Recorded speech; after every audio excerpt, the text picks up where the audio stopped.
Okay, let's just jump right into it. The zebra. You know it, you recognize it instantly. But that iconic pattern is at the center of a scientific puzzle that has stumped some of the sharpest minds for centuries. The question seems so simple, but the answer, well, that's a whole other story. I mean, when you look at a herd of zebras, it's this incredible, almost dizzying spectacle of black and white. Now, that's not just random. In nature, a pattern this bold, this loud, almost always has a really critical job to do. But for the longest time, we just couldn't seem to crack the code. So yeah, why the stripes? That's the big question we're going to tackle today. We're going to get to the bottom of it, look at all the evidence, debunk a few myths, and uncover the surprisingly tiny culprit behind this absolutely grand design.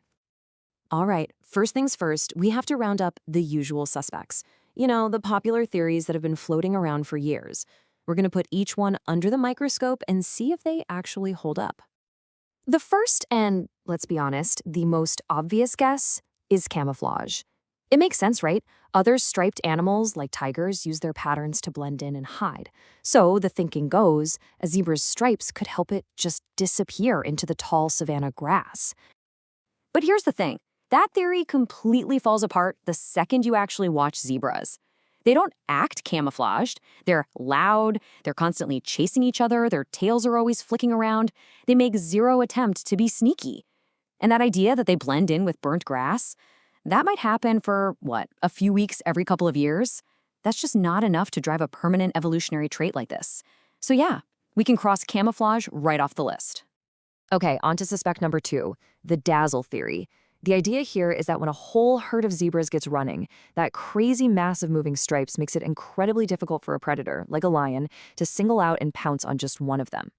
This one sounds pretty plausible, I'll give it that. But the facts just don't back it up. For one, lions are actually very good at hunting zebras. And then there's the extinct quagga, which only had stripes on its front half, leaving its entire backside exposed, which is the exact spot a predator would attack from. And honestly, if you've ever seen a herd of wildebeest stampede, you know it's just as confusing, and they don't have a single stripe on them. So as the research pretty clearly concludes, we can comfortably put this theory to bed. It might be a tiny side benefit, sure, but it's definitely not the main reason for the stripes. Now for a more scientific-sounding idea, thermoregulation. The theory is that the black stripes get hotter than the white stripes. This temperature difference is supposed to create tiny little swirls of air, or microcurrents, right on the zebra's skin, which would create a nice little cooling effect. But this theory has some huge flaws. See, zebras have a really thick layer of fat right under their skin that would totally insulate them from any minor cooling on the surface. Plus, these so-called microcurrents, they would be completely useless against even the slightest breeze. And just like the other theories, it can't explain why the quagga was only half-striped or why the stripes changed direction on a zebra's body. So with our main suspects all debunked, the investigation was pretty much at a standstill. But then, scientists started looking at a completely different kind of culprit, one that's a lot smaller than a lion, but way more annoying: biting flies. Okay, but this is the key question, right? If stripes are to stop flies, why don't wildebeest or antelope have them? Why would zebras specifically need this extra protection more than any other animal that's literally living right next to them? And the answer comes down to their blood.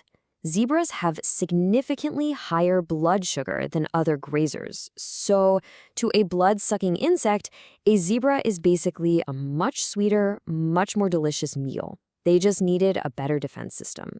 Okay, so we have a motive, but we need hard proof. We need the smoking gun. And this is where modern science comes in with some really clever experiments that finally cracked the case of the zebra stripes.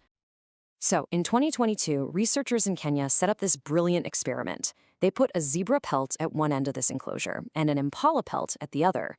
Then they just released a bunch of biting flies in the middle and watched to see where they decided to land. Simple as that. The results were not just clear, they were an absolute blowout.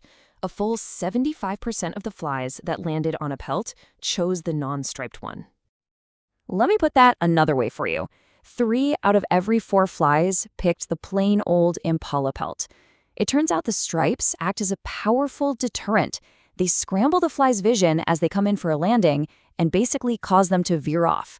This is the solid proof we were looking for. Now, what's really cool about this whole fly hypothesis is that it doesn't just work in a lab. It elegantly solves some of those historical puzzles that none of the other theories could even begin to explain, starting with the mystery of the extinct quagga. Remember how the quagga had no stripes on its rump? Well, if you measure the length of its tail, you find something amazing. The stripes on its body begin almost exactly where the swatting range of its tail ends. It only needed the stripe defense on the parts of its body it couldn't protect itself. And this comparison just makes it so clear visually. On the left, you've got a fully striped plain zebra, and on the right, one with that quagga-like pattern. The logic is just beautiful in its simplicity. Where the tail can't reach to swat flies, that's where the stripes provide the protection. And this one single theory explains everything else, too. Those horizontal stripes on the rump, they line up perfectly with the swishing motion of the tail. The vertical stripes on the legs, probably a defense against botflies that try to lay eggs there. Even the unique pattern on the shoulder makes sense as a no-fly zone. It all just fits. So, with the main case closed, let's have a quick bonus round and bust a couple of other common myths or zoo beliefs about these incredible animals. You know that rough patch on the inside of their leg? It's often called a chestnut, and people say it's a callus from lying down. Nope. It's actually a vestigial toe, a little left over from their evolution. And that fat belly? It's not bloating. Zebras are just incredibly good at digesting low-quality grass, which lets them stay healthy long after other grazers have started to look pretty thin. So, in the end, one of nature's most dramatic, most famous patterns evolved to fight one of its smallest little annoyances. It really makes you wonder, doesn't it? What other huge mysteries of the animal kingdom are out there, just waiting for us to find their own surprisingly small and elegant solution?